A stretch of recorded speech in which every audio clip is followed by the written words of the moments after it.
శ్రీ గురుభ్యో నమః. భక్తి సాధనం సమూహంలో ఈరోజు వర్ణనాంశములు 1 పరశురాముని యొక్క వైశిష్ట్యం మత్తేహం. అందరికీ నమస్కారం.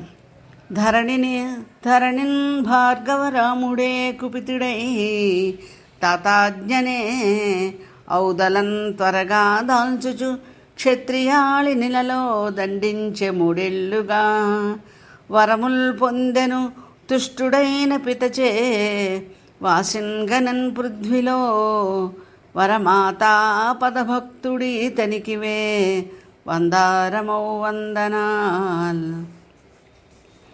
2వ అంశం చందనోత్సవం నరసింహస్వామి. ష్ట్రారావముతోడ రక్షలిడగా సద్భక్తు ప్రహ్లాదుకున్ దంష్ట్రాళీ జనితోగ్రరావచయమే ధాత్రీసు శిక్షింపగా క్రీంష్ట్రా శబ్దముతో జనించి నఖ సత్రించోళియే నిండా సంక్లిష్టాకారుని చందనోత్సవముతో కీర్తింప శాంతించుగా. 3వ అంశం అక్షయ తృతీయ.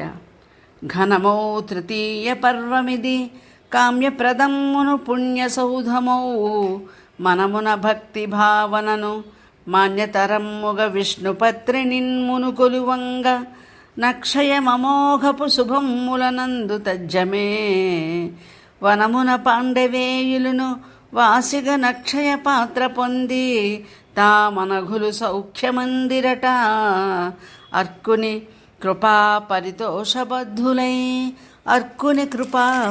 పరితోషబద్ధులై. 4వ అంశం గంగానది చంపకమాల.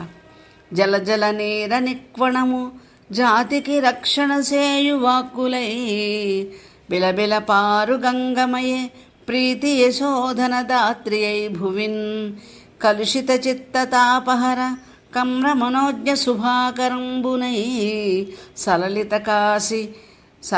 కాశికాపుర విశాల మనస్విని జాహ్నవీ నతుల్. 5వ అంశం శ్రీ రామానుజాచార్యులు. అష్టాక్షరి మంత్రమును స్పష్టముగ సర్వులకనుసంధానించన్ శిష్టుడు సమతాభావ విశిష్టుని సమతాభావ విశిష్టుని రామానుజార్యు చేరుని తింతున్. 6వ అంశం అక్షయ తర్వాత సూర్యుని యొక్క వరము వలన పాండవులు పొందిన వైభవం. అక్షయ తృతీయ దినమున రక్షగనయ్యర్కు పూజ లలి పాండవులే దీక్షగ సల్పగ సత్యమే అక్షయ వైభోగ మందిరి అవనీస్థలిలో అక్షయ వైభోగ మందిర అవనీస్థలిలో. స్వస్తి. ధన్యవాదాలు. శ్రీ గురుభ్యో నమః. భక్తి సాధనం సమూహంలో